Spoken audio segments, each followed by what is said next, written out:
Hello traders, this is Bhuvaneshwaran. So இன்னைக்கு Nifty பாத்தீங்கன்னா ஒரு நல்ல ஒரு புல் பேக் கொடுத்திருக்கு. இப்போ நான் Nifty சார்ட் வந்து லோட் பண்ணிருக்கேன். 15 minutes டைம் ஃப்ரேம் வந்து வச்சிருக்கேன். Nifty இன்னைக்கு மார்னிங் பாத்தீங்கன்னா கேப் டவுன்ல ஓபன் ஆச்சு. அதுக்கப்புறம் பாத்தீங்கன்னா ஒரு நல்ல ஒரு ஷார்ட் செல்லிங். சரியா? நல்ல ஒரு செல்லிங் நடந்துச்சு. அதுக்கப்புறம் பாத்தீங்கன்னா குயிக்கா ரெக்கவரி ஆயிட்டு மார்க்கெட் அதுக்கு அப்புறம் நல்லா மேலே போயிடுச்சு. சோ இந்த ரேஞ்ச் பாருங்க. ஸோ இந்த சப்போர்ட்டை வந்து நான் லாஸ்ட்டாக உங்ககிட்ட சொல்ல மறந்துட்டேன்.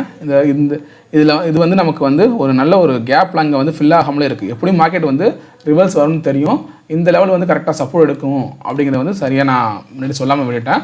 ஆனால் கரெக்டு தான் பாருங்கள். நான் இது மார்க்கெட் இந்த இடத்துல சப்போர்ட் எடுக்கவுமே நான் நினச்சிருந்தேன், ஆஹா இதை வந்து பாயிண்ட் அவுட் பண்ணாமல் விட்டுட்டோம், இது வந்து சப்போர்ட் எடுக்கும் அப்படிங்கிறத அந்த மாதிரி நினச்சிக்கிட்டு இருந்தேன். கரெக்டாக மார்க்கெட் வந்து இந்த கேப்பு, ஏன்னா இந்த இடத்துல பாருங்கள் மார்க்கெட் மேலே போனது நிறைய அந்த கேப் எல்லாம் கிரியேட் பண்ணியிருக்கு. நம்ம ஆல்ரெடி சொல்லியிருந்தோம் இல்லையா, ஒரு 3 கேண்டில் இருக்குது அப்படின்னா ஃபஸ்ட் கேண்டலுக்கும் தேர்ட் கேண்டலுக்கும் அந்த விக்ஸ் வந்து டச் ஆகிருக்கணும். ஓகேவா, அந்த லெவல் வந்து டச் ஆகிருக்கணும். இந்த இடத்துல பார்த்தீங்கன்னா நல்ல ஒரு ஹியூஜ் இந்த கேண்டில் வந்து ஃபார்ம் ஆகிருக்கு. அப்படிங்கிறப்போ இதுக்குமான கேப்புங்கிறது வந்து நிறையா இருக்குது. அப்படிங்கிறப்போ இதெல்லாம் மார்க்கெட் வந்து ஃபில் பண்ணாமல் அகைன் வந்து மேலே போகாது. அதே போல் தான் இந்த இடத்துலையும் பார்த்தீங்கன்னா வரிசையாக பார்த்தீங்கன்னா நிறைய கேப் இருக்குது. ஸோ அகைன் பாருங்கள் மார்க்கெட் கீழே இறங்குனது இந்த லெவல் வரைக்கும் கரெக்டாக ஷார்ப்பாக பாருங்கள் இந்த லெவல் வரைக்கும் வந்து டச் பண்ணிவிட்டு அகைன் வந்து நல்ல ஒரு சப்போர்ட் எடுத்துகிட்டு தென் மேலே போயிருக்கு. இப்போ இது ஒரு ஷார்ட் டேர்முக்கு பார்த்தீங்கன்னா ஒரு அப் ட்ரெண்ட் மாதிரி தெரியலாம். இந்த இடத்த பாருங்கள், இது வந்து லோ தென் ஹை ஃபார்ம் ஆகிருக்கு. அடுத்தது ஹையர் லோ தென் பார்த்தீங்கன்னா ஒரு ஹை இந்த மாதிரி ஃபார்ம் ஆகிருக்கு. ஸோ இதை பார்க்குறப்ப நமக்கு வந்து ஷார்ட் டேர்முக்கு இது வந்து ஒரு அப் ட்ரெண்ட் மாதிரி தெரியலாம். சரியா? ஸோ இதுக்கான ரெசிஸ்டன்ஸ் அப்படின்னு பார்த்தீங்கன்னா எங்கே இருக்கும் அப்படின்னா இதுதான் மேஜர் ரெசிஸ்டன்ஸ். ஸோ இந்த லெவல் இருக்கு இல்லையா, இதுதான் மேஜரான ரெசிஸ்டன்ஸ்.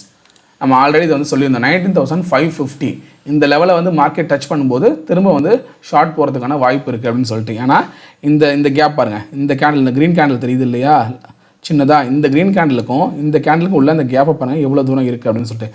இதை வந்து மார்க்கெட் வந்து ஃபில் பண்ணாமலே அகைன் கீழே இறங்கிருச்சு. ஸோ ஒன்ஸ் இதை வந்து டச் பண்ணும்போது இந்த இடத்துல வந்து உங்களுக்கு ஒரு பியரிஷ் ஃபார்மேஷன் ஏதாச்சும் கேண்டில் ஸ்டிக்கோ இல்லை ஒரு சேட் பேட்டர்னோ இந்த இடத்துல ஃபார்ம் ஆனிச்சு அப்படின்னா மேலே இருக்கிற இந்த லெவலை வந்து ஸ்டாப் லாஸாக வச்சுக்கிட்டு அகைன் வந்து நீங்கள் ஒரு ஷார்ட் போகலாம். ஸோ இதை வந்து ஸ்ட்ராங்காக பிரேக் பண்ணதுக்கு அப்புறம் தான் பார்த்தீங்கன்னா மார்க்கெட் அடுத்தடுத்த ரெசிஸ்டன்ஸை நோக்கி போகும். இந்த லெவல் இருக்குது, அடுத்த ஒரு 50 பாயிண்ட்ஸ் மேலே பார்க்கலாம். தென் இதை பிரேக் பண்ணிச்சு அப்படின்னா அடுத்த இந்த லெவலு திரும்ப ஒரு நல்லா புரிஞ்சுக்கோங்க. இந்த 550 வந்து ஸ்ட்ராங்காக பிரேக் பண்ணி க்ளோசிங் வச்சுது அப்படின்னா அடுத்தது 600 வரைக்கும் போகும். இந்த 600 ஸ்ட்ராங்காக பிரேக் பண்ணிச்சு அப்படின்னா அடுத்தது இந்த 650 இந்த ரேஞ்ச் வரைக்கும் போகும். ஸோ இதை வந்து பிரேக் பண்ணோம், இந்த ரெசிஸ்டன்ஸை வந்து ஸ்ட்ராங்காக பிரேக் பண்ணோம். நாளைக்கு மார்க்கெட்டை வந்து கவனமாக வாட்ச் பண்ணுங்கள். எப்படி கேப் அப்பில் ஓப்பன் ஆகுதா கேப் டவுனில் ஓப்பன் ஆகுதா அப்படின்னு வாட்ச் பண்ணுங்கள். சப்போஸ் மார்க்கெட் வந்து ஒரு 100 பாயிண்ட் மேலே மூவ் ஆச்சு அப்படின்னா, ஏன்னா இப்போ வந்து 19,447 கிட்ட இருக்குது, 19,415 வச்சுக்கோங்க. ஒரு 100 பாயிண்ட் வந்து நல்லா மேலே மூவ் ஆச்சு அப்படின்னா கொஞ்சம் கவனமாக இருங்க. இது வந்து ஒரு ஸ்ட்ராங்கான ரெசிஸ்டன்ஸ். ஸோ இதெல்லாம் வந்து நோட் பண்ணி வச்சுக்கோங்க. இதுக்கப்புறம் வந்து ஒரு ஷார்ட் போகலாம். ஓகேவா? ஸோ இந்த இடத்துக்கிட்ட போயிட்டாலே ஷார்ட் போகலாம் அப்படின்னு சொல்லியாச்சு. அதனால் இதை டச் பண்ணோடனே ஷார்ட் போயிடாதீங்க. நல்லா புரிஞ்சுக்கோங்க. இது வந்து ஒரு மேஜர் ரெசிஸ்டன்ஸ் அப்படின்னு தெரியும் போது இங்கே வந்து ஒரு பியரிஷ் எங்கல்ஃபிங் மாதிரியோ இல்லை வந்து ஒரு ஈவினிங் ஸ்டாரு இல்லை அப்படி இல்லைனா ஏதாச்சும் ஒரு பியரிஷ் சேட் பேட்டர்னை அந்த மாதிரி க்ரியேட் ஆகணும். இல்லை ஏதாவது ஒரு பின்பார், ஒரு பியரிஷ் பின்பார், இந்த மாதிரி ஒரு சேட் பேட்டர்ன் அப்படி இல்லைனா கேண்டில்ஸ்டிக் பேட்டர்ன் வந்து க்ரியேட் ஆனிச்சு அப்படின்னா பியரிஷ்க்கு தகுந்த மாதிரி ஒரு பேட்டர்ன் க்ரியேட் ஆச்சு அப்படின்னா ஒரு ப்ராப்பரான ஸ்டாப் லாஸ் வச்சுட்டு அதுக்கப்புறம் வந்து நீங்கள் ஷார்ட் போகணும். அந்த மாதிரி எடுக்கணும். சரி, இது வந்து ரெசிஸ்டன்ஸ்னு சொல்லிட்டாங்க, இந்த இடத்துல மார்க்கெட் டச் ஆன உடனே நம்ம வந்து ஷார்ட் போயிடுவோம், அதாவது புட் ஆப்ஷனை பை பண்ண ஆரம்பிச்சிடுவோம் இல்லை கால் ஆப்ஷனை செல் பண்ணிடுவோம் அப்படிங்கிற ஐடியாவுக்கு வந்துடக்கூடாது. ப்ராப்பரான ஒரு பேட்டர்ன் வந்து தெரியணும். அதுக்கப்புறம் நீங்கள் வந்து ஷார்ட் போகலாம். ஸோ இதை வந்து 1 hour கேண்டில் வந்து வச்சு பார்ப்போம். ஸோ இதை பார்த்தாலே நல்லா தெரியும் நினைக்கிறேன் உங்களுக்கு. கரெக்டாக இந்த ரெட் கலர் கேண்டில் இருக்குது இல்லையா, இது வந்து நல்ல ஒரு செல்லிங் ப்ரெஷரில் தான் மார்க்கெட் கீழே வந்திருக்கு. அகெயின் இந்த கேப்பெல்லாம் ஃபில் பண்ண மார்க்கெட் ட்ரை பண்ணோம். ஒன்ஸ் இதை ஃபில் பண்ணதுக்கப்புறம் இதை வந்து பிரேக் பண்ணுதா இல்லை திரும்ப இதை டச் பண்ணிவிட்டு அகைன் வந்து ஷார்ட் போகுதா அப்படிங்கிறத வந்து பார்ப்போம். எல்லாமே ப்ராபபிலிட்டி தான். எதுக்கு மேக்ஸிமம் ப்ராபபிலிட்டி இருக்குது, இந்த பாயிண்ட்டை பிரேக் பண்ணுறதுக்கு ப்ராபபிலிட்டி இருக்கா இல்லை பிரேக் பண்ணாமல் கீழே வரதுக்கு ப்ராபபிலிட்டி இருக்கா அப்படிங்கிற மாதிரி தான் பார்க்கணும். ஸோ மார்க்கெட் கன்ஃபார்மாக இப்படி தான் நடக்கும் அப்படிங்கிற மாதிரி எந்தவித கட்டாயமும் கிடையாது. ஸோ இதை வந்து வரும் நாட்களில் வந்து இதை மேஜர் ரெசிஸ்டன்ஸாக வச்சுக்கோங்க. ஸோ அதுக்கு தகுந்த மாதிரி ட்ரேட் பண்ண பாருங்கள். ஸோ நிறைய பேர் சொல்லியிருந்தாங்க, சார் இந்த மாதிரி ட்ரெண்ட் லைன் வந்து பிரேக் ஆகிருக்கு அப்படின்னு சொல்லியிருந்தாங்க. ஓகே, இந்த 1 hour கேண்டில் வச்சு பார்க்கும்போது இந்த ட்ரெண்ட் லைன் பிரேக் ஆகி இது மேலே போயிருக்கு, மார்க்கெட் வந்து கொஞ்சம் மேலே போயிருக்கு, கரெக்ட் தான். பட் இது வந்து பார்த்தீங்கன்னா ஒரு ஷார்ட் டேர்முக்கு தான். இது பிரேக் பண்ணியிருந்தாலும் மேக்ஸிமம் இந்த லெவல் இது வந்து அடுத்த ரெசிஸ்டன்ஸாக இருக்கலாம். இன்னும் ஒரு 100 பாயிண்ட் கூட மார்க்கெட் மேலே ஏறலாம். நாளைக்கு எக்ஸ்பைரி அப்படிங்கிறதுனால மார்க்கெட் எப்படி இருக்குது, இந்த லெவலில் டச் பண்ணுமா, இல்லை இதுக்கு முன்னாடியே கரெக்டாக போய் முடிஞ்சிருமா, இல்லை இந்த இடத்துல ரெசிஸ்டன்ஸை டச் பண்ணிட்டு அகைன் வந்து திரும்ப ஃபாலோ ஆகுமா அப்படிங்கிறது வந்து சொல்ல முடியாது.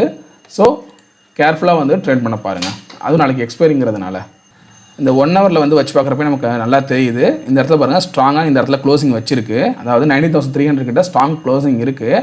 ஆனால் இன்றைக்கி மார்க்கெட் பார்த்திங்கன்னா க்ளோசிங் இந்த இடத்துல வைக்கல. ஏன்னா விக் இந்த அளவுக்கு ஃபார்ம் ஆயிருக்கு. ஆனால் க்ளோசிங் பார்த்திங்கன்னா இந்த கேண்டில் இருக்குது இல்லையா, இந்த ரேஞ்சுக்கு மேலே தான் க்ளோசிங் இருக்குது. நல்லா நோட் பண்ணி பாருங்கள். இந்த ரேஞ்சு அதாவது 90,360 இதுக்கு கீழே க்ளோசிங்கே வைக்கல பாருங்கள் மார்க்கெட்டு.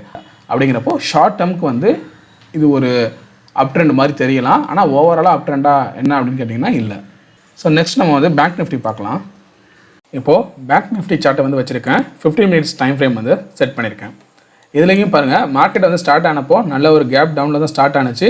நல்ல ஒரு செல்லிங் வந்துட்டு அதுக்கப்புறம் பார்த்திங்கன்னா கொஞ்சம் ரெக்கவரி ஆகிருக்கு. ஸோ இன்றைக்கி மார்க்கெட்டை பேங்க் நிஃப்டியை பொறுத்த வரைக்கும் பார்த்தீங்க அப்படின்னா இது வந்து ஒரு செல்லிங் ப்ரெஷரில் தான் இருக்குது. ஆனால் இப்போ வந்து சப்போர்ட் எடுத்திருக்கு. இப்போ உங்களுக்கு டே டைம் ஃப்ரேமில் இது வந்து கொஞ்சம் சொல்கிறேன் பாருங்கள். ஸோ நம்ம இந்த இடத்துல ஆல்ரெடி சொல்லியிருந்தோம் 43,700 இந்த ரேஞ்சுக்கு கீழே, அதாவது இந்த இருக்கு இல்லையா 43,700 இந்த ரேஞ்சுக்கு கீழே க்ளோசிங் வச்சுது அப்படின்னா அதுக்கப்புறம் மார்க்கெட்டில் வந்து ஒரு ஸ்ட்ராங்கான செல்லிங் அப்படிங்கிறது வந்து வரும் அப்படின்னு சொல்லியிருந்தோம்.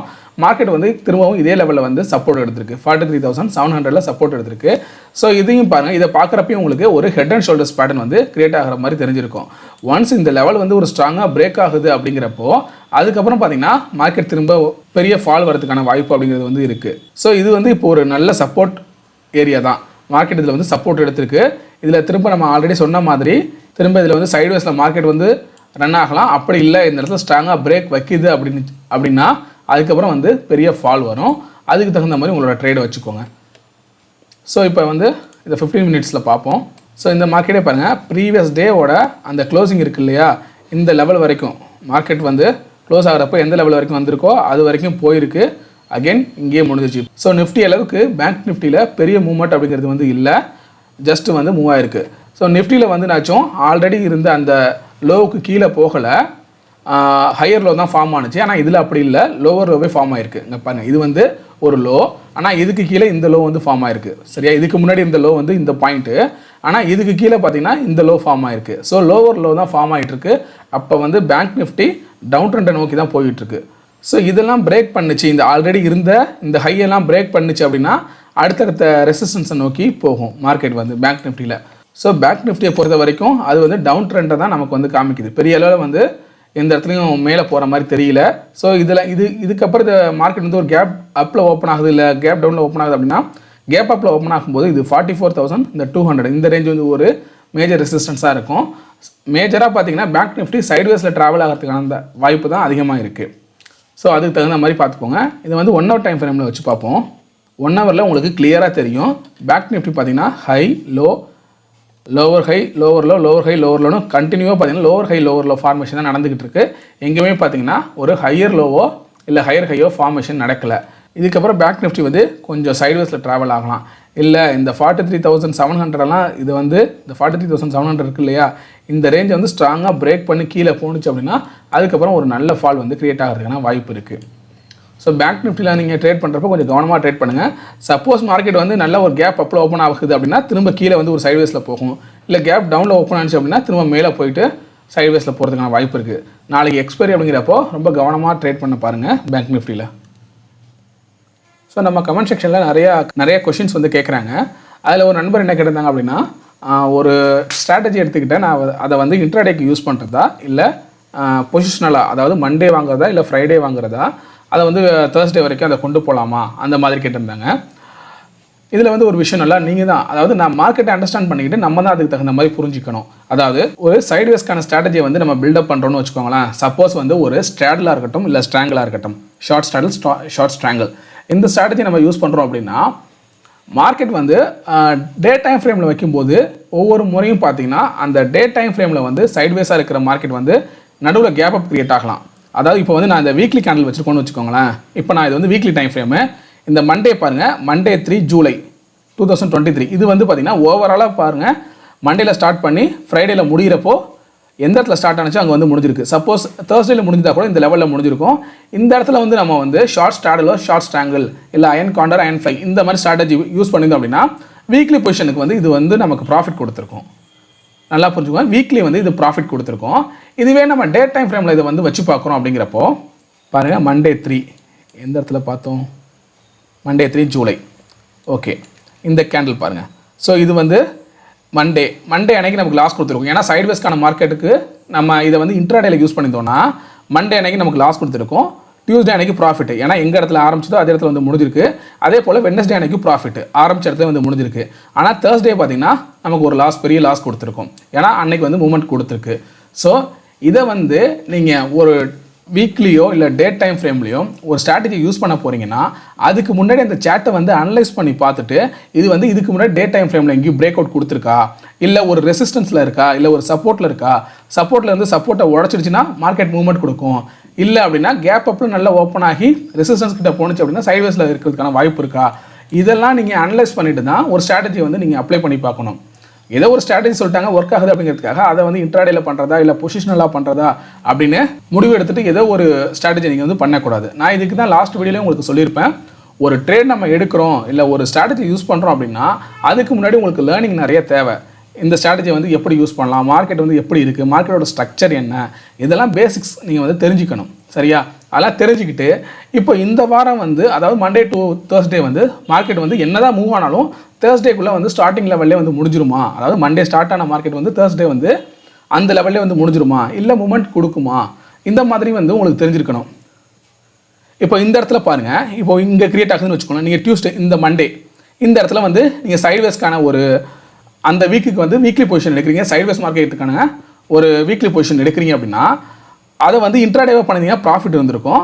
ஆனால் வீக்லி பொசிஷனுக்கு எடுக்கிறப்போ பாருங்கள், மண்டே இங்கே ஆரம்பிச்சது, டியூஸ்டே, வெட்னஸ்டே, தேர்ஸ்டே இந்த இடத்துல போய் முடிஞ்சிருக்கு. அதாவது மார்க்கெட் பாருங்கள் எங்கே ஸ்டார்ட் ஆனிச்சு, 43,600 கிட்ட ஸ்டார்ட் ஆனது 44,700 கிட்டத்தட்ட அந்த 4 நாள் மண்டேலேருந்து அந்த தேர்ஸ்டே வரைக்கும் பார்த்தீங்கன்னா கிட்டத்தட்ட 1000 பாயிண்ட்ஸ்க்கு மேலே மூவ் ஆகிடுச்சு. ஆனால் இதை நீங்கள் இன்ட்ராடேல யூஸ் பண்ணியிருந்தீங்கன்னா மண்டேவும் ப்ராஃபிட் வந்திருக்கும், வெட்னஸ்டேவும் ப்ராஃபிட் வந்திருக்கும், ஈவன் தேர்ஸ்டே கூட ப்ராஃபிட் வரதுக்கான வாய்ப்பு இருக்குது. ஏன்னா நல்லா கீழே இறங்கி திரும்ப அதே இடத்துல முடிஞ்சிருக்கு. ஸோ சைட்வேஸில் ப்ராஃபிட் வந்திருக்கும். ஆனால் இதை வந்து நீங்கள் பொசிஷனலாக கன்வெர்ட் பண்ணிங்க அப்படின்னா அந்த வீக்கில் அந்த அதாவது வீக்குங்கிறப்போ அந்த Monday to Thursday அந்த எக்ஸ்பைரிக்குள்ளே பார்த்தீங்கன்னா 1000 பாயிண்ட்ஸ் மூவ் ஆயிருக்கு. இப்போ நீங்கள் வீக்லி பொசிஷன் எடுத்திருந்தீங்க அப்படின்னா உங்களுக்கு ஓவராலாக லாஸ் வந்திருக்கும்.